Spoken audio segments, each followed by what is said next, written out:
Girl. Okay. Let me just continue spilling all of my tea, and this time I'm going to be a little bit more speedy because the last video was a little slow. And I'm sure you see the title, so you know what's coming. Um, Let me start off by saying that I have never had a good experience with Grindr, and really, I've only had one experience of meeting. Well, no, I guess I've had two experiences of meeting someone who I've spoken to in Grindr before. Um, and yeah, I don't want to like completely condemn it. I'm just saying it. History has shown that it's not for me. And so let's rewind to a few years ago, several years ago, and I I had Grinder ever since I started college. Off and on, like maybe I would have it like on my phone for 1 or 2 months, like out of the year. And I think it always came at times um, where I was like not looking to meet up with anyone, not looking to date anyone, but very much just like I wonder if I am perceived as attractive to the local gay community. Like, let me see that. Like, I don't know. It always came from like a place of weakness, I think. And like most of the time, it was not good for me. It just wasn't a good experience for me. Apps in general, like in America, not in all parts of America, but definitely like where I was living in Florida, it wasn't for me, and things were pretty rough. Um, but yeah, I'm not condemning apps. I made a very lengthy post on my Tumblr about Jacked, and Jacked actually being a really interesting and cool kind of social landscape in Tokyo. But I'm not going to go in there, girl. Let's talk about what happened. So this is one of the months I was on Grinder, and this was April of maybe 3 or 4 years ago. And girl, okay, so I, it was late at night. This is actually April 1st. It was April Fool's Day, which is what had me fucked up. And it was late at night, and I was engaged in conversation with a really like handsome looking Filipino guy who lived basically in the apartment complex like across this major street from where I lived in, um, which is also across the street from Cabana Beach, which was the scene of the final story in my last video. Um, and so basically, uh, we were talking, and he seemed really friendly, and he seemed nice. And let me just say straight up that like even sometimes I have to battle it now, where like if I'm talking to someone in that capacity, like on an app, I it's really hard for them to win with me. At least at this time it was. I've kind of done away with this mindset now.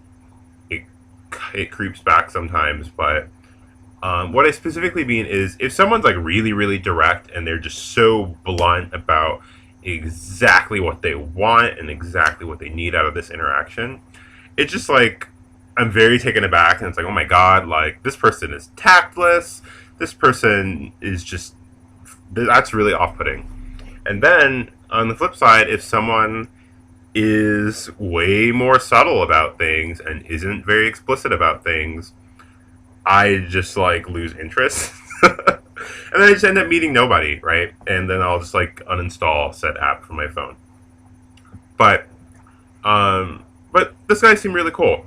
And this is like I don't know what the fuck I was drinking that night, but like I just wanted to he lived across the street, and he said we should meet up and like hang out, and he had Netflix, and that's just a mess. I'm not saying I don't want to act like I'm casting judgment on like those activities in general, but like I I don't know. I guess from these experiences I've learned that like I can't just like run with that sort of connection with someone and expect something good to happen to me. Um, so uh, so I say cool, okay, and so I agree to meet up with him, and I put on like a decent looking outfit, and then I just walk across the street, and I meet up with him in this parking lot in front of like this apartment complex. It's like very well lit. It's really pretty. There's like a lot of trees around and stuff. And he's smoking a cigarette. And I think his name was Sam too. Um, and I think he was like a med student. I think so. He was like wearing scrubs. It was interesting. Um, and so he's having a cigarette, and we're talking, and I lived with my best friends for like the entirety of college. So, and I'm also just like a really obsessive person when it comes to personalities I enjoy. So he's asking me about like my life, and it seemed like we're having like a really decently deep conversation, and everything kind of centers around my friend group and my roommates. And I think we're talking about like foods and like living with people of different like cultures. That was something that was really interesting to him. I had never really thought of my friend group that way, but I guess it was the reality of it. Because I would tell him about like the fact that like we were all of different like ethnic groups, and like one of them was white, and like one of the friends is Desi, and one of my friends is Jamaican, and um, that was something that like really intrigued him. So he kept asking questions about like the different ethnic groups that my friends came from, and I was just like, okay, that's weird. And he asked me if I want to go back to his place, and so I said, yeah, sure. Um, so we go there, and his place is really nice. And we go into his room because I think he had like roommates who were doing something, and and he just turns on Netflix, and we were just like sitting there for a while, and um, I think we just start making out, and like it seemed really cool, and he was really interesting. Like he was very much into like let me not go into all those details. So we're making out, and we stop for a little bit, and he's like asking about my life again, and he's just like, so like one of the people you live with is like Indian or whatever, right? Like, don't those people smell really bad? And I'm just like, whoa, wait, what? Where are you going with this? Keep in mind, he already knows these people are my best friends, so I don't know why he was going down this route. And I said, like, oh, of course not. I don't want to be rude, but that's kind of a stupid question to ask. And he's like, oh, okay, I just thought that they would all either smell bad or just like smell like curry. Like, does your whole place smell like curry?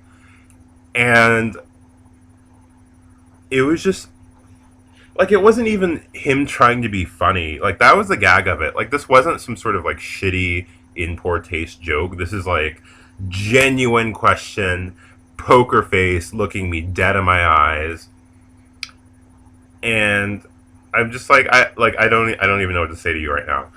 And then he's like, oh well, we don't have to talk about that. Like, what about your Jamaican roommate? Like, does he sell weed?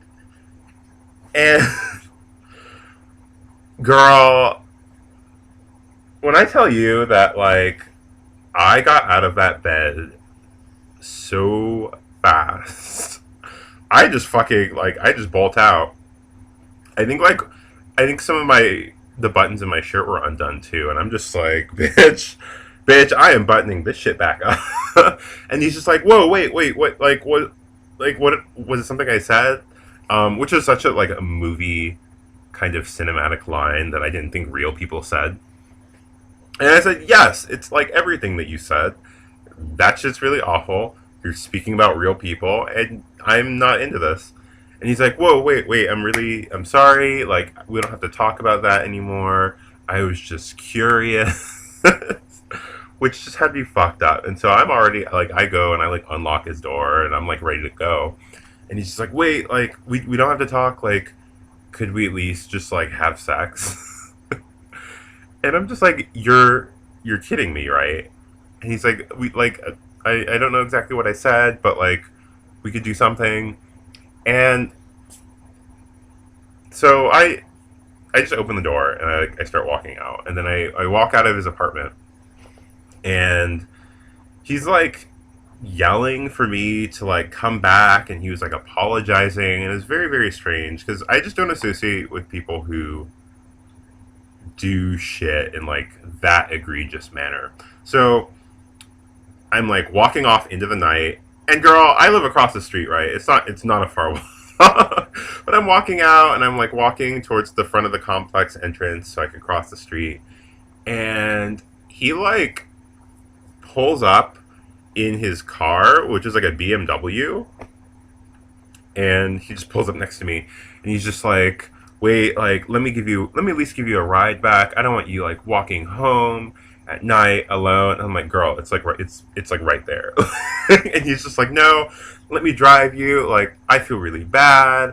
I want to make this better. I still want to like do something with you in the future if we can." And I'm just like, I'm walking home, and then like I just cross the street, and then I go, and I go home, and he just like makes a U-turn and like pulls back into the fucking parking lot that he was like 300 yards away from. Um, and I never really saw him again. I think I saw him at like some gay clubs after that. It just fucked me up because like, so that was the only time I've ever like met anyone from Grindr deliberately. And it was an April Fool's Day, and I was definitely a fool that day, and it just fucked me up because like basically I would expect, because this is like the stereotypical, like he, how do I word this? He basically said everything that you would expect like a white gay queen on Grindr to say in like a think piece article on like not Jezebel, but like, you know, one of those websites, maybe Salon or something.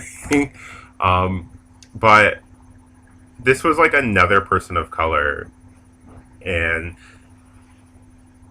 for some reason, like that really fucked me up that night. Like, oh my god, like I got this treatment from like another person of color, someone who's Filipino, which in terms of like Asian communities that are like shat on in the United States and like who've dealt with shit before, and so you would think they would kind of be with it.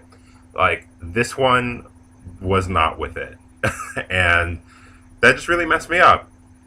And so, yeah, I've never really met up with anyone on Grindr since then, and yeah, there's some other person that I spoke to on Grindr, and then I like met him at, this is like years ago as well, and like I met him, girl, I'm not going to go into that. I think he still follows me on Tumblr. You know who you are. I unfollowed you. I don't like your blog. I don't like your shit. But um let's see, this is a 13-minute video. I think we can move on to another story. So second story is like the second guy in Peru, who I don't know if I mentioned in my first like the guy from Lima video, but this whole like weird ordeal happened where basically my friends and I had to hitchhike through the desert in Peru because there is like a nationwide strike going on, and the road infrastructure was like destroyed, and our bus was like damaged and caught in a roadblock, and there were riots, and it was really cool. And I still have a bunch of, it was really cool in terms of like the footage that I have from it. People died and a lot of stuff was damaged. I don't know if the miners that were striking got what they wanted, and I think they had like a very legitimate reason to strike, but I don't really have the historical and political perspective to make a comment about that. But girl, so we're hitchhiking through the desert, right? And we make our way to, we finally like reach a sizable town, and it's we go to Huacachina, which is really popular. Photos of it are really popular on Tumblr. And if you just Google like Huacachina, Peru, you'll know it's just like it's a literal oasis village. Like in the middle of these huge, wild looking sand dunes, and it's really cool. So, um, so we find ourselves there, and we find this like hostel, and we stay there. And I'm with a friend who's like a straight guy, and we meet these like girls from Boston. These like I think they're like twin sisters, and I think they're from India, and but they're like students in Boston, and they're really beautiful and really nice, and they seemed into my friend. And so outside of this hostel, they were advertising something called the shit face tour, and they said it's like a set price, and you just meet here, and then you just go on this tour of pisco like distilleries and like wineries. And that's that. And it's a really nice tour, but it's like late at night. It starts at midnight. And so it just seemed really weird. It was just like scribbled on like a piece of paper. Um and like these girls, they really wanted to go on this tour. And they invited my friend, and he didn't want to go alone. And so for some reason the entire group is just like, okay, Darian, you're gonna be the one to go with him. Um so I go, and I get ready at like 11:30. We go outside in front of the hostel. We're waiting next to this like paper sign with shit face tour, and then like a price just scribbled in Sharpie. And we're with these girls and with my friend, and all of a sudden this like big white van comes up, and we hop in there. And the van closes, and then we just like drive, and like we're driving for over an hour. And so we leave, like once you leave the Oasis, it's just desert. It's just desert. There's like a nearby town, and we didn't go in the direction of like that town. We just like went off into the desert. And we're just driving for like an hour, and we you look outside, and it's just like pitch black, and you can barely see like sand that's just being kicked up by this like van just speeding off into darkness. And everyone's like really really laughing, and like everyone's flirting basically, and I'm seated there in that goddamn van just not into any of these people, and I'm just like, wait, do we even know where we're going? Like none of us have working cell phones. Like, oh my god. No one looked at reviews for this. We just saw this sign and like decided to go. We don't know where we're being taken. And the thing that really slayed me was that like there were two people in the front seats, and neither of them were speaking to us. And so like after they said like you can come into the van, they literally said nothing. And so I over to my friend, and I'm just like, hey, I don't want to like, I don't want to be too serious about this, and I'm sure it's nothing, but I'm just kind of freaked out, and we don't know where we're going, so just kind of just be alert. And then he kind of thinks I'm kidding, and then he like says some douchey like straight boy joke. This is a really good friend of mine, but he still says some like douchey joke, and the girls laugh, and they're like talking to the guys up front, like, yeah, like where are we going? Like you're not gonna do anything, right?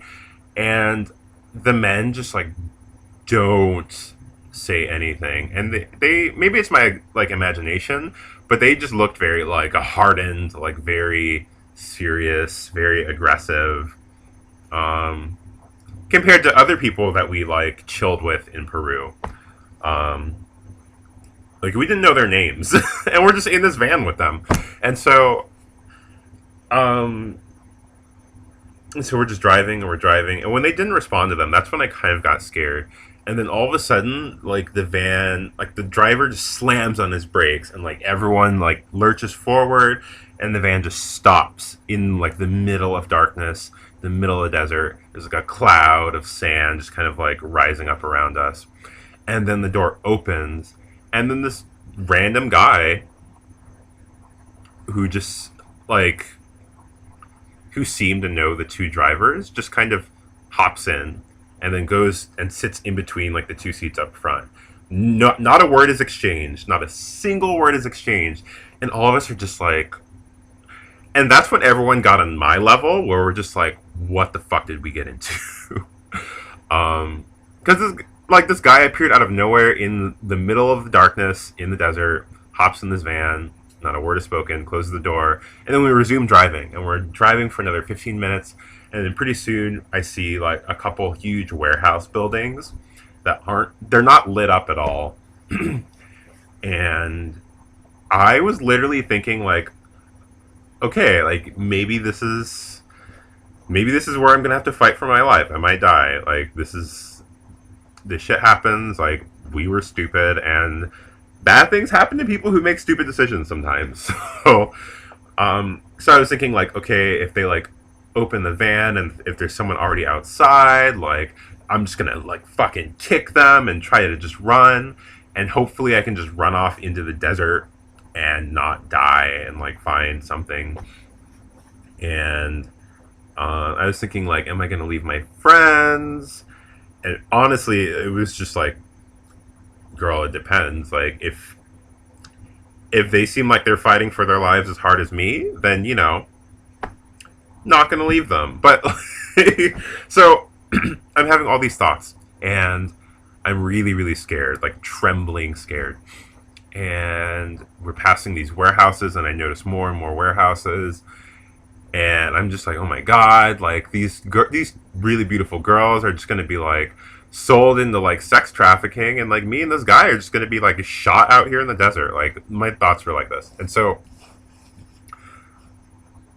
all of a sudden the van pulls into like some trees that kind of just appeared out of nowhere, and it's like trees kind of like forming a roof or a ceiling over like a very small road, and the van goes slow, and so I'm no longer able to see sand. I just see like just trees, and and then we pull up to a building that's very well lit that has really nice music. They pop open the door, and they're like, okay, welcome to the shitface tour, in like this half-ass voice. And out there were like 3 or 4 other people, 2 of whom are like a pair of hip Australian lesbians. I just knew right off the bat, I'm like, oh my god, they're family. And they were really wonderful. And we start this tour of this like distillery, and like the way the tour works is like you're supposed to be shit-faced drunk by the end of the tour, and we definitely were. Absolutely, it was very hard for me to see straight, and so we do this cute little tour, and we learned a lot about the history of pisco in Peru, which is like really cool and really important.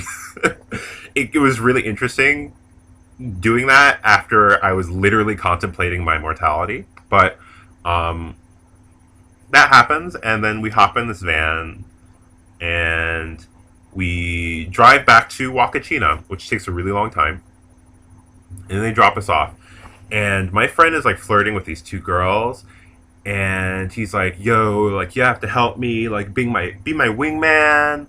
And I'm just here like I can't see straight, like I can't, I'm so intoxicated. And the 2 Aussies just like pull me away from them into this alleyway, and then we just like run, and I just follow them, and I kind of feel bad for ditching my friend, but then like not really. And we just run into this random club that had like 10 people in there total, and we go to the dance floor and we dance, and it's just like a normal club, like a straight club, right? And we're dancing, and the 2 women that I met, like they're telling me how like great they found the tour to be, and like how happy they were that we met up, and like they hadn't met any gay people in a really long time in Peru, and so we're just having a good old time, right? And we're dancing, and then like there's like a small group of people also on the dance floor, and we kind of notice them, and before long, we're just dancing like side by side, and then like the two women that I was with go over and like just make moves on like these two Peruvian girls that were dancing there, and like they were totally okay with it. And then there's this one guy who kept making eye contact with me, and I'm just like drunk as hell and like outgoing. I love to dance anyway, and I just go and I dance up on him. And turns out he was gay. Turns out all of us were gay. And we were all just being really, really like flamboyantly, loudly, wildly gay in the middle of this dance floor. Like in this club, there's like seven other people just kind of around. They're like old Peruvian people, and people are just like mean mugging and glaring at us. And um, so yeah, we decided like it wasn't really the safest place for us to be. Um, and so we all go off into some alleyway, and we're smoking a cigarette. And it was the first time I ever had a cigarette. They're not for me, girl. I've smoked 3 cigarettes in my life, and this is the first time. Um, and so we're smoking this cigarette, and pretty soon this guy, who I'm pretty sure his name was Alberto, he pulls me off away from the group, and we just start walking and we're talking, and I'm trying to speak in Spanish, and it's not really working, and he's just really nice. And um, I don't know, we were speaking about life. Like I was really drunk. I don't even remember what we were talking about. What I do remember is that we actually walked out of the village of Wakachina up and like around the sand dunes off, like we were in the desert. And we are just like walking and talking, and the moon was full, and so it was just like illuminating. I don't know, actually it wasn't illuminating that much, just the moon is really pretty. um, but we're in the desert, and then we have a really nice time. Like we just start making out, and um, we had a really good time. And um, after that, we walked a while back into the village, and um, yeah, I think he hopped in a cab, and then he went home. Never saw him again. And I try to go back to my hostel, and I go up to the building, and the door was locked. And so I was really, really upset because I was really, really drunk. We all had to like leave early in the morning or something, and I couldn't get into this hostel. And so I'm like looking around, looking at like what I can do, because like there's the main entrance, and on the second story was where my room was, and the window was open directly into my room. And so I look around, and there's a car right next to like the entrance, and kind of over the car is like this ledge thing in like the building. And I thought like, okay, I can just like parkour my ass up on that car, up onto the ledge and into the window. It's like 4 in the morning, like no one will see me. This will be good. And so my drunk ass is like stumbling, and I'm like kind of like putting a leg up on the car, and I'm like I'm basically pulling my body up onto this car. And as I'm doing this like really old woman walks out of nowhere, and she's just like muttering shit at me in Spanish that I couldn't understand.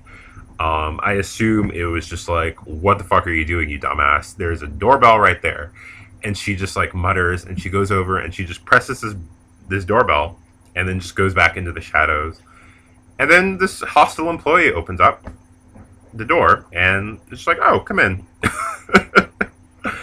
And I get down off of this car, and I just walk in, and I go upstairs, and I lay down in my bed, and the room is spinning so much, but I eventually lose consciousness, and I have a very good night's sleep.